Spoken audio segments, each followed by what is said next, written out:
Good afternoon, everyone, and thanks for joining us in the next webinar in our series in the Export Skills program.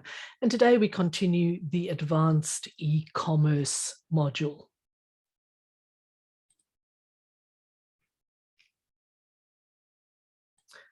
I'm Collins Rex. I'm a director with the Global Trade Professionals Alliance. And of course, the GTPA is an organization that cultivates international standards within the industry. And our aim is to create a trade environment that is both inclusive and trusted by all. And the GTPA has partnered with Global Victoria to deliver the comprehensive export skills program.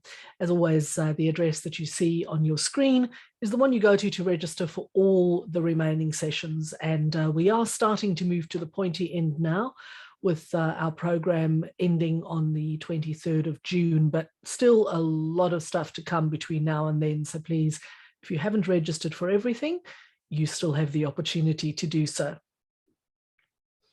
As always, I draw your attention to the disclaimer on the screen and also point out that today's webinar is being recorded. I begin today by acknowledging the traditional custodians of the land on which we meet, which for me is the land of the Wurundjeri people of the Kulin Nation. And I pay my respect to elders past, present and emerging. And I also extend that respect to any Aboriginal and Torres Straits Islanders peoples who may be joining us in today's webinar. So as I mentioned, I'm Collins Rex, for those of you that haven't joined sessions before, and I'll be your presenter for today's session. So today we're going to look at digital marketing for e-commerce. Now, of course, digital marketing is not something that we haven't touched on before. We certainly have, but today we're going to look specifically at how digital marketing applies to those of you who are selling online through your own websites. And we're also going to look at some of the all-important things you need to do to make your digital marketing particularly effective in an international market. So initially, we're going to answer the question, what is digital marketing? We're going to look at digital marketing strategy, and we're going to look at activities specifically for e-commerce digital marketing. So what is e-commerce digital marketing? E-commerce digital marketing is the process of promoting your online store to potential customers through various digital channels. Now, some digital marketing strategies are paid, others are organic, but the aim ultimately is to direct users back to your online store. Digital marketing for e-commerce is absolutely vital to the success of your store. Marketing is what allows you to spread the word about your store, making people aware that it exists and encouraging them to buy from it. Without marketing, of course, you won't see many purchases, if any at all. Using digital marketing to promote your e-commerce site is essential for your business. And why? Well, these are just some of the ways in which digital marketing can help. Of course, it can help you increase site traffic. It can help to spread brand awareness. It can help you reach a more relevant and diverse audience. And it can also ultimately drive revenue. And that is what it all ends up as. Irrespective of what you do, how you do it, your ultimate aim is to get people to come to your website to purchase your goods or your services and therefore improve your bottom line. Let's look now at digital marketing strategy. To boost the sales of your e-commerce store, you will need a solid marketing strategy. And along with that overall marketing strategy comes your e-commerce strategy. Now, you need to include actionable steps for all the stages of the sales funnel, from the customer acquisition techniques to conversion optimization. Now, looking quickly at the list of people who've joined us today, I think all of you are already on the marketing masterclass as well. So you have had some pretty intensive training already on what the marketing funnel and the sales funnel is and overall marketing strategy. So we're going to take that as a read. The most valuable type of traffic for any e-commerce website is targeted traffic. And this is where you need to concentrate your efforts. So if you think in broad brushstrokes, for example, of being at a trade fair, if you have a stand at a trade fair and you have 50,000 people who walk through that trade fair and they all stop by your stand over the course of the fair, but of those 50,000 people, only 100 people are actually relevant to your business. The reality is you've wasted an awful lot of time speaking to people who have no interest in buying what you actually have to sell. Now, if you magnify that by an order of magnitude, that is what happens when you have a website that just uses a scattergun approach. You'll have a lot of traffic through your site, but very few of those figures will actually turn into sales at the end of the day. So targeted traffic is people who are actively interested in your products and services, and they express this by, for example, searching on Google or other search engines for related words, or visiting your website because they have seen an advertisement for your product or your services and they like what they see. SEO is by far the best way to reach your target audience, but it does take time to work. So a strategic decision is to start with SEO as soon as possible, and then while you're waiting for it to work properly, to start advertising. All manner of avenues, including Facebook and Google, are really good places to advertise. And that is particularly so if you are selling B2C, but markets that are selling B2B will also find great deal of traction on Google. You probably won't be advertising as much on Facebook because that is more a consumer strategy that you will be applying, but certainly there are many other online channels that you need to consider. Now, to increase the return on investment for your ad spend, you need to run retargeting campaigns as well. And you need to connect with your potential customers through personalized email messages. And we'll be looking at some of those in the course of today's webinar. When designing your digital strategy, don't forget to include new traffic channels. And there are new ones that come on stream every single day. And we're talking here about things like Google shopping campaigns and Google Discover ads. And again, we'll be looking at Google Discover in the not too distant future. Now, you need to spend some time as well to try to reduce shopping cart abandonment.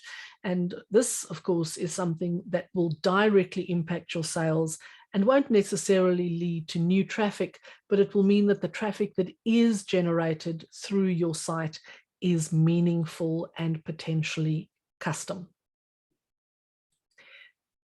So once you've got the basics of your strategy in place, let's look at some of those all-important activities that you really need to be embarking on if your digital marketing activities are going to be successful. The most important thing for you is search engine optimization. And we have talked at some length about SEO in general in previous sessions. So I just want to focus now on optimizing your product pages. Product SEO is a really great way for your products to get found, quite frankly, on Google without paying for advertising. And again, it takes time for SEO to work. So the sooner you work on your product page SEO, the better it will be for you. If your e-commerce business is new, SEO is not going to help you in the short term because it does take time to actually build a proper search engine optimization profile. But in the long term, it will definitely help to guarantee success. Now, when you optimize your product pages for SEO, and here we're talking specifically about your product pages, not your homepage. To optimize your product pages, you need to take into account a number of factors, and the most important of these are optimizing your product URL. So every one of your product pages is going to have an address. An SEO-friendly URL is short, and it accurately describes the product. So if you look at the little bar there, you can see that that URL is www.shoes.com/ and then some more details about the product. You also need to optimize your product titles and the meta descriptions of your product. So the product title, which is also known as the page title, is the single most important SEO element for all kinds of websites.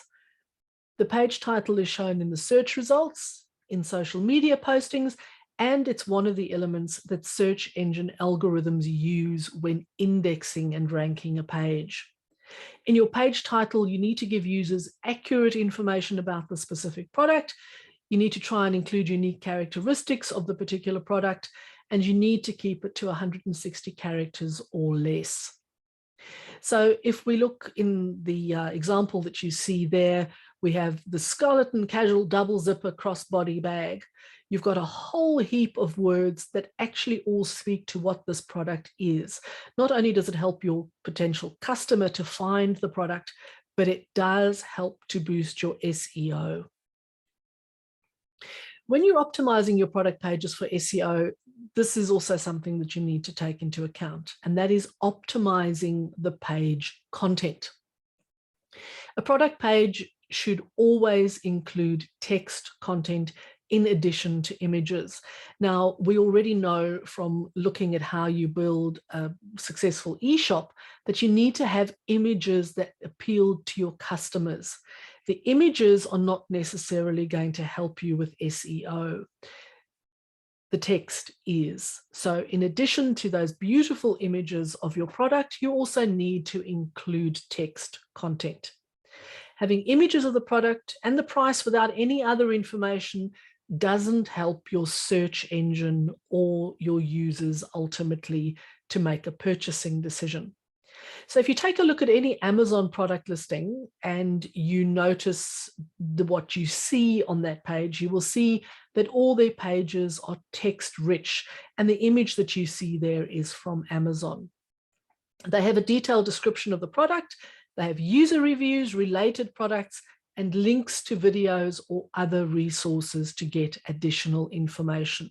Now, all of that is geared towards attracting users, but it is also geared towards building search engine optimization. You also need to optimize your images. So those images are really important, as we've already decided, but you need proper alt text that back up those images. This will help to get your product images in Google image search, and it's also an easy way to make your product pages SEO friendly. So Google's own alt text guidelines tells us that when choosing alt text, focus on creating useful, information-rich content that uses keywords appropriately and is in context of the content of the page. Avoid filling alt attributes with keywords, as it results in a negative user experience and it may cause your site to be seen as spam. So there's a fine line between having text that is meaningful and text that you think you are tricking SEO with. You need to be careful about how you do it, but it is very important that all your images have alt text. The next area that we're going to concentrate on today is investing in content marketing campaigns. So one of the ways that you're going to differentiate your e-commerce business from the rest is to invest in content marketing campaigns. Content marketing, when it's done right, will definitely drive targeted traffic to your website, and that ultimately will lead to more sales. So the best ways to use content marketing for an e-commerce website are to publish product reviews. Users like to research before they buy a product, and reviews are a great way to showcase your products to potential buyers. One of the reasons people shop online is because they can get way more product information before making a purchasing decision than they can if they walk into a brick and mortar store. You walk into a brick and mortar store, you can walk up and down the racks, you can pick things off the shelves, you can look at them, you can feel them, but that is pretty much where it ends. Online, you can also get the opinion of other buyers who have already made that purchase. So when doing product reviews, make sure that you optimize your content by providing accurate titles and headings. So if you're creating a review about a specific model, for example, make sure that you include the full model name and the word review in your URL, in your page title, and in your headings.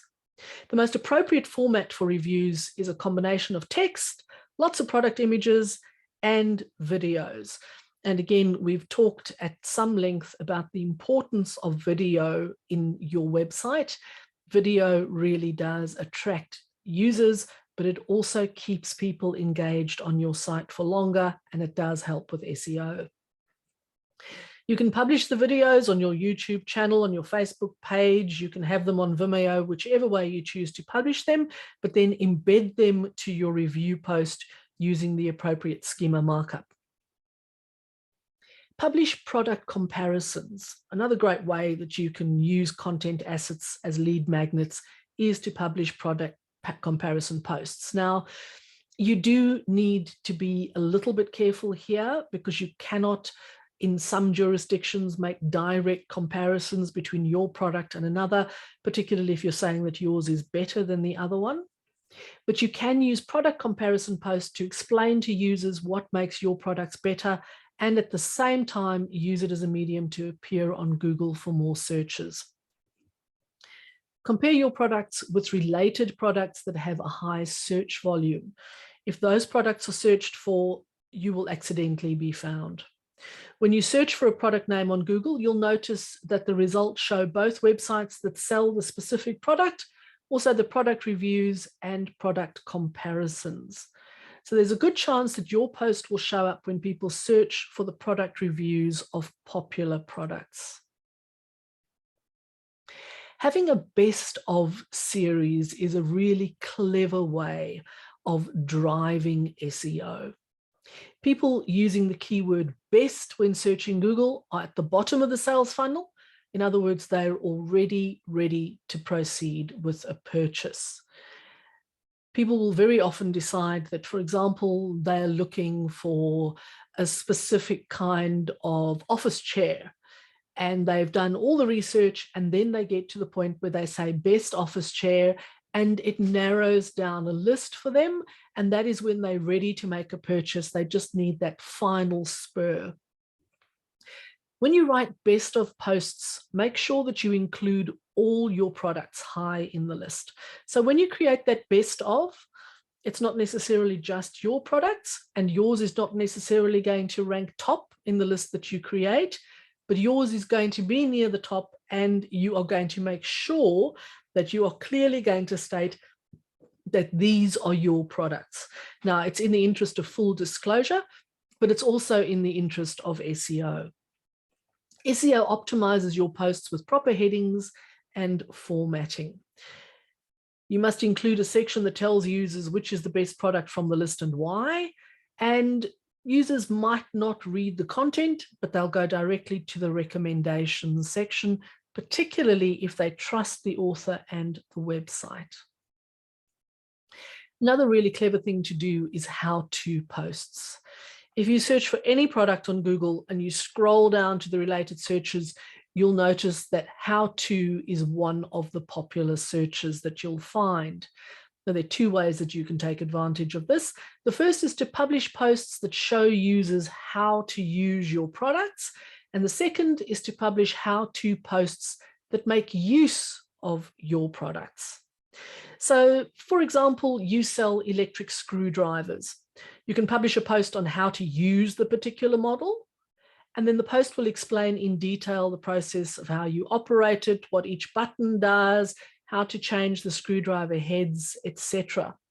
But then you can publish a post on how to build a coffee table. And in the article, you will use the screwdriver that you are selling and explain how this particular model of screwdriver will make it easier for you to build your coffee table. You can also start some user groups where your users are actually creating the content around your products. So there's a popular fashion label in Australia. It's an Australian fashion designer called Camilla. If you go to the Camilla website, you will see that there's a whole section on how to style particular items of clothing. But the user groups that are very active on forums like Facebook also show examples of themselves styling these items. And one of the most popular items is the caftan that has 1,500 different uses, and you'll see people doing that. And of course, all of that drives traffic and builds SEO. Think of setting up Facebook dynamic ads. Facebook is a really great sales channel for e-commerce websites that sell B2C. Besides using your traditional image and video ads, one of the most efficient ways to promote your product is through dynamic ads. Dynamic ads are very easy to set up on Facebook. You just upload your product feed to Facebook and then you configure the ad template. Facebook will automatically fetch products from your inventory and it will show it to the audience you specify in your campaigns. And this can be a new audience or people who have already expressed an interest because they have been to your website. And this is called retargeting. And we'll look at retargeting in some more detail. During setup, you can add special features like discounts, you can create carousels, you can customize the look and feel of your ads. And this brings us to retargeting. It's normal that not everybody who comes to your website is going to buy first time round. In fact, it's quite rare for people to purchase from a site they don't know, from a brand they don't know the first time they go to it. People are going to come to your site and then they're going to do some research. They're going to shop around. They're going to look at other brands. They're going to look at other websites that sell similar products.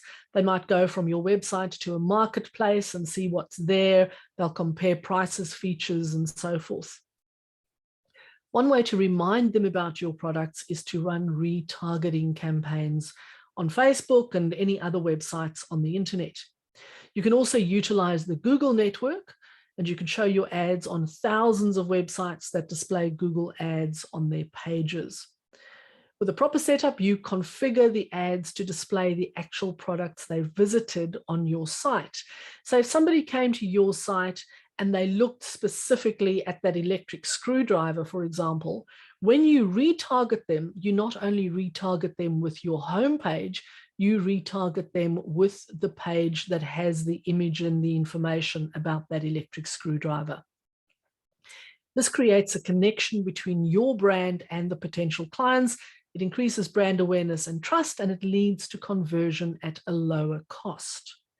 Now, retargeting works like this. Potential customers come to your site, they visit, they look around, they leave, but they don't check out. In fact, they don't even put anything in their cart. They might close their browser at that point, and then later they surf the web. Your ad follows them when they next click on a link on the web. It recaptures their interest and it brings them back to your page, and then your potential customers turn into actual customers. Now, retargeting uses cookies to work.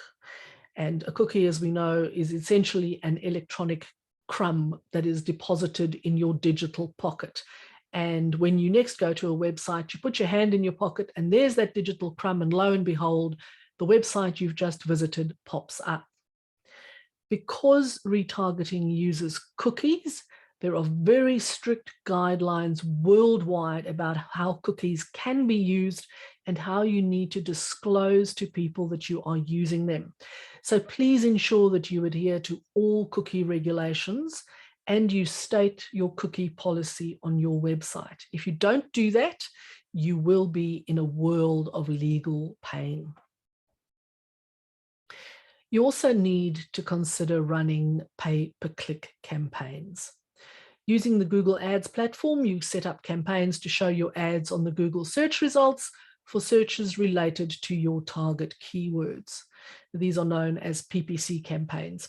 And the advantage over other campaign types is that they can drive targeted traffic to a website. And remember, we said targeted was the key word. You only pay for clicks to your ads, and you can configure in detail when the ads should be displayed. You can specify countries, regions, devices, specific audience segmentation, etc. You can even go down to the granular level of interests, purchasing history, etc. The golden rule when you run a pay-per-click ad is to monitor your results and increase your budget to a level that makes it ROI positive. Remember, you only pay when people click. You want to make sure that the people who click are actually going to be potential customers that are going to act on the click, because otherwise you're paying for empty clicks and it can add up very quickly. If you've set a really small budget, you might find that you run out of budget before you start getting customers that you can convert. So you need to keep an eye on who's clicking, how many clicks you get, where they're going when they land on your website. And if you need to increase your budget, you need to do so to make sure that you still get a return on your investment. Now, PPC platforms use an auction-based system to decide which ads to show and at what cost. And we have in the past looked at the formula that you can use to calculate how much it's going to cost you. It's a fairly complicated formula. It is easy to lose money if you don't know how the system works. So the best advice I can give you, if you don't want to go to the trouble of calculating all of this yourself, is to get yourself a specialist who can run your PPC campaigns for you. I mentioned at the start of today's webinar that one of the things you want to think about is Google Discover ads. Google Discover is Google's attempt to get a share of the users that look for news and interesting stories to read. It works quite similarly to the Facebook news feed, but it doesn't have the social angle. So on Google Discover, you don't have friends, you don't get likes, but you do get to read news and stories that Google's AI system has chosen for you. Discover is available to all users on the Google mobile app and Google News. And to show your ads on the news feed of the user, you need to set up Google Discovery ads from the Google Ads platform. You can use Discovery ads to make sales, of course, but also to get more visits, and they do also help with retargeting. Email marketing is a very successful sales channel. But for it to really work, you need a large list of subscribers, and you need to use automation and personalization in your emails. And that means in the first instance, you need to build a list. If you don't have a decent sized list, it's absolutely a numbers game with email marketing. The more you send, the greater the return. And of course, you have to be careful about what you send, how often you send, etc. But one clever way of getting people to subscribe so that you can build that list is to promote one-time special offers. It's a really great way to get details for future email marketing campaigns. So first of all, you show a message to users. It's going to be a pop-up. It can be an exit pop-up, for example. You need to make sure that it's not too intrusive so it doesn't annoy people too much. You get them to register to your email list, and then they get, for example, a coupon code for a small discount. You might see some websites use a wheel, like a Wheel of Fortune type wheel. Click on the wheel and it spins and you get a discount. But then to apply that discount, you have to give your email address. Many people will sign up to get that coupon code, but not all of people who sign up are actually going to use the discount, simply because they like the idea of a discount, but they haven't made a decision to buy. You can then create an email automation campaign to send a limited time offer to everyone that registered to get the code and let them know you've got this code, you haven't used it yet, This is a one-off offer. If you use that code now, we'll give you a further 2% discount, or whatever the case might be. The conversion rate will be higher because people believe that this is a one-time thing. If I don't act on it now, I'm never going to see it again. And everybody likes a bargain. It's the reason why auctioning of properties is so very successful. People get competitive and they want to get it before it slips away. It's considered a good deal for users if you do this method, so people are far more likely to convert. If your store is correctly connected to your email marketing platform, you can keep creating really great offers for actual products that people visited on your site. So it's not just a general thing, it's that item that you looked at is now on sale, or that item that you looked at, we will now discount, but for a very limited time. Makes the campaigns more successful. And of course, you can then personalize those emails so people think you have their interests at heart. And it could look something like the image that you see on your screen now. One of the ways in which you create really successful digital marketing is through building social proof from reviews. If you're going to fully optimize your e-commerce website, you really need to work on conversion optimization. And if you do the social proof thing well, you certainly convert a lot better. So create a reviews page on your website. You can pull reviews directly from all the social media channels where your product is known, Facebook, Twitter, Instagram. You can set it up automatically to show a social feed of the latest review from real customers. And testimonials from real customers do add a layer of authenticity to your social proof, and this helps to increase sales. Now, when searching on Google, users will often type in brand name, XYZ clothing, plus reviews. And having a dedicated reviews page will help to bring them to you because it will help to secure your position in those results. It's really important because you can control what is published and you can protect your brand from fake or unsolicited reviews. Also, ask your customers for a review. What you'll post on your review page should come directly from customers, and the easiest and best way to do this is to ask them. So somebody's made a purchase, follow up that purchase once you know that the item has actually reached your customer and you can see when it was delivered. We see you've received your item. We hope you're loving it as much as we loved making it. Tell us about it and make it easy for them to use the review system. You can use email marketing software, you can create an email automation campaign, or you can do it one-on-one through your selling platform. It really is important that you make it easy for people to submit that review. So you might give them a few multiple choice questions, for example, and then text is optional. People are far more likely to give a review if all they have to do is give a star rating. They might be more reluctant if they're expected to write a whole paragraph of text. If people haven't reviewed, send a reminder. Don't send more than one because people get annoyed. If they haven't responded the first time and they haven't responded the second time, they're probably not going to respond. So just be careful of getting up their noses. Secure your account on public review websites. And this, I cannot stress enough. Some people believe that reviews they see on websites are fake. So the best way to eliminate the fear is to create accounts on public review websites.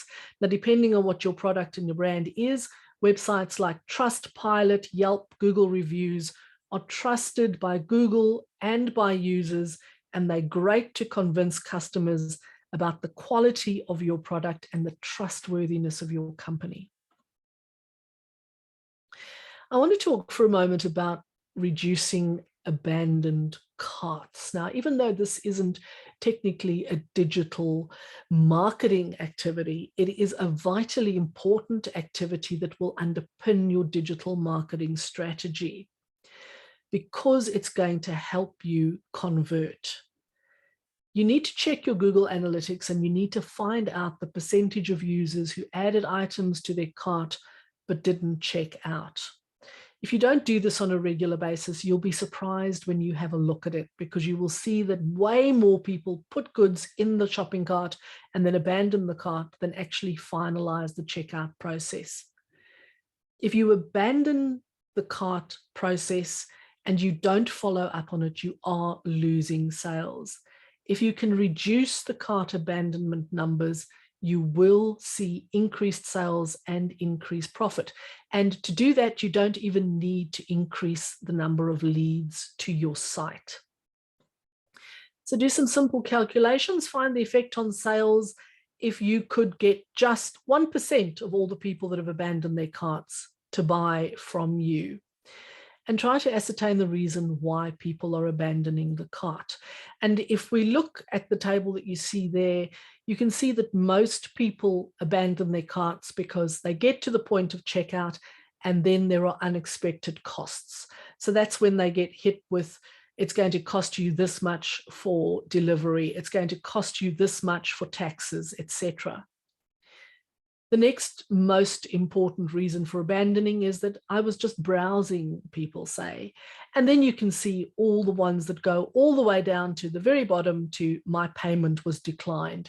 Now, obviously, if somebody bought from you or attempted to buy and the payment was declined, there's a reason for that. First of all, they probably didn't have enough money, but it's not necessarily so. There might have been a setting in your website that triggered a warning in the back end that this was an unusual transaction, this might be fraudulent, and therefore it was declined.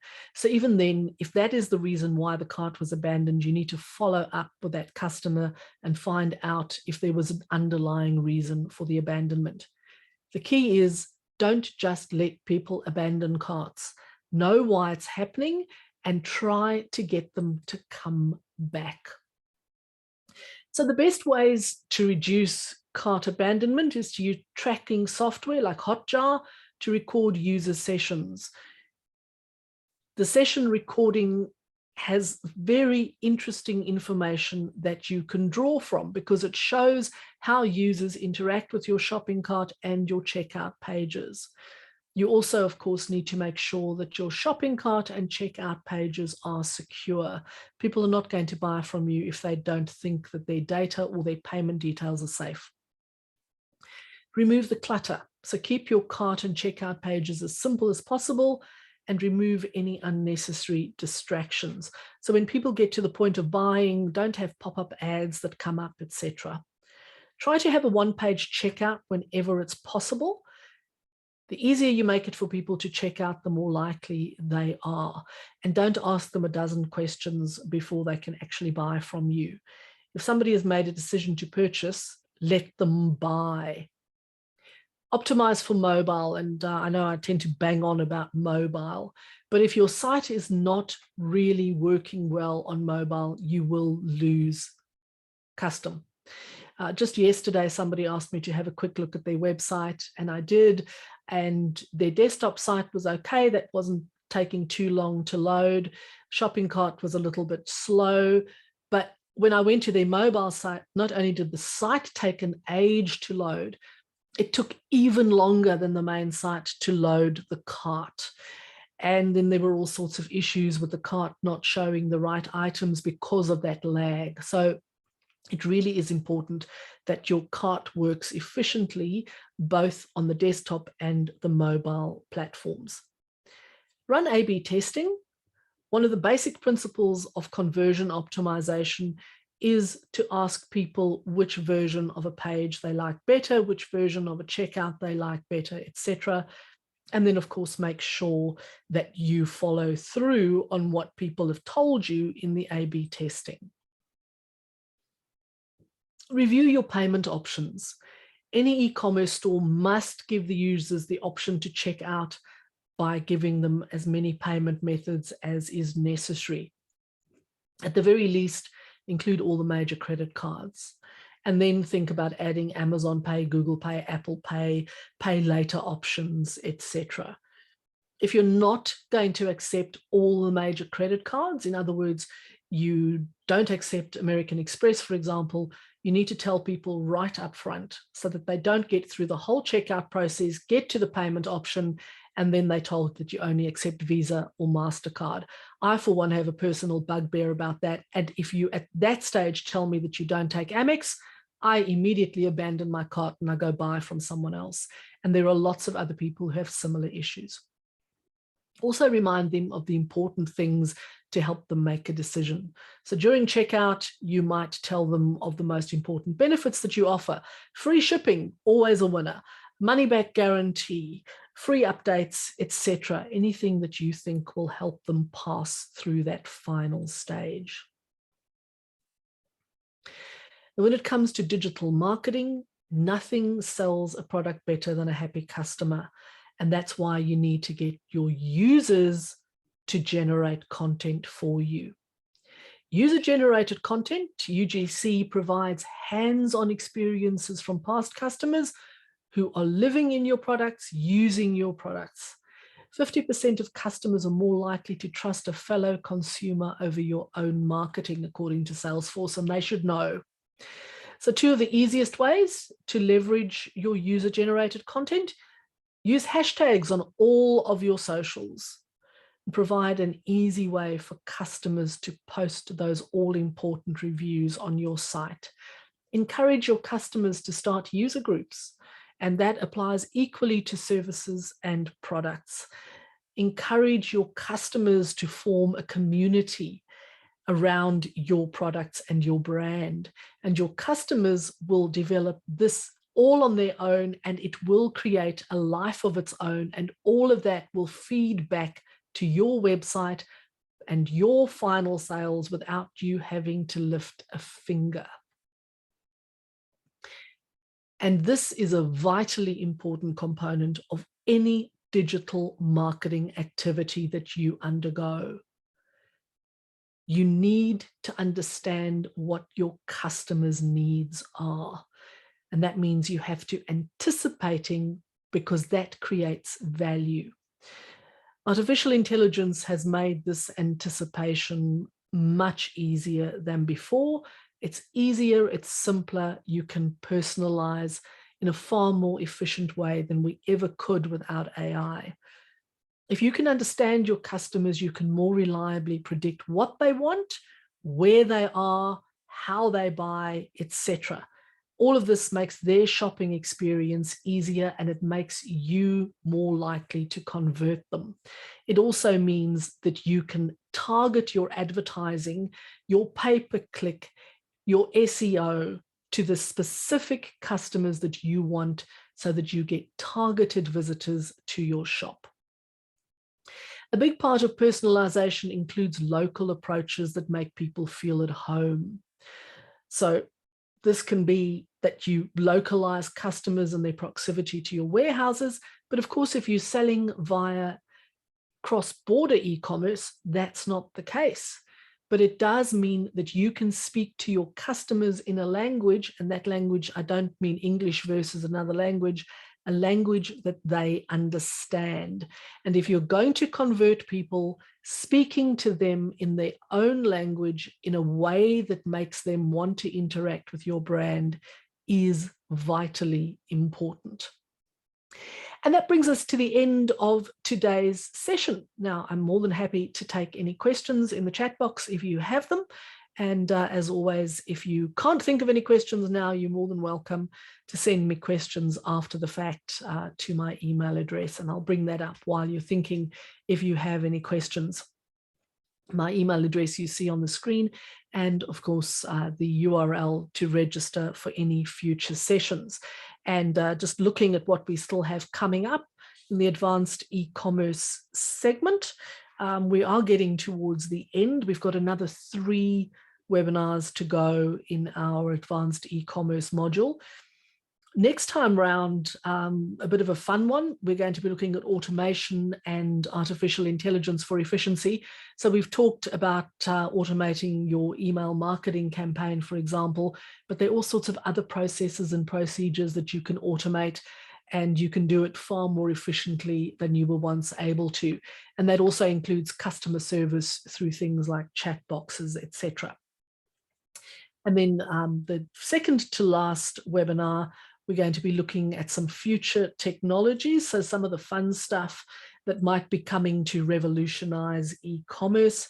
And the final session, very importantly, is how you measure to make sure that your data is accurate and that you can target everything you do according to the actual data that you gather through your website.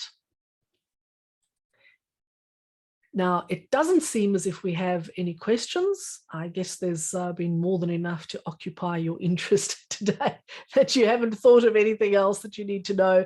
But as I say, if you have any other questions or you have questions after the fact, please feel free to drop me an email, and I'm more than happy to answer those. And as always, if you would like a copy of today's deck, please send me an email and I will forward that deck to you. Today's session, as you know, has been recorded, and Global Victoria will make recordings of this session and all the others available at the end of the whole Export Skills program. So you will be able to get the recordings too if you want to share those with other members of your team. Thank you, everyone, for your attention for today. It's always great having you online and seeing so many familiar names, but also seeing some new ones for today. I look forward to seeing you again for the e-commerce module next week, and for any of the other modules between now and then, including tomorrow's on cybersecurity. Have a wonderful afternoon, everyone. Go off and do some good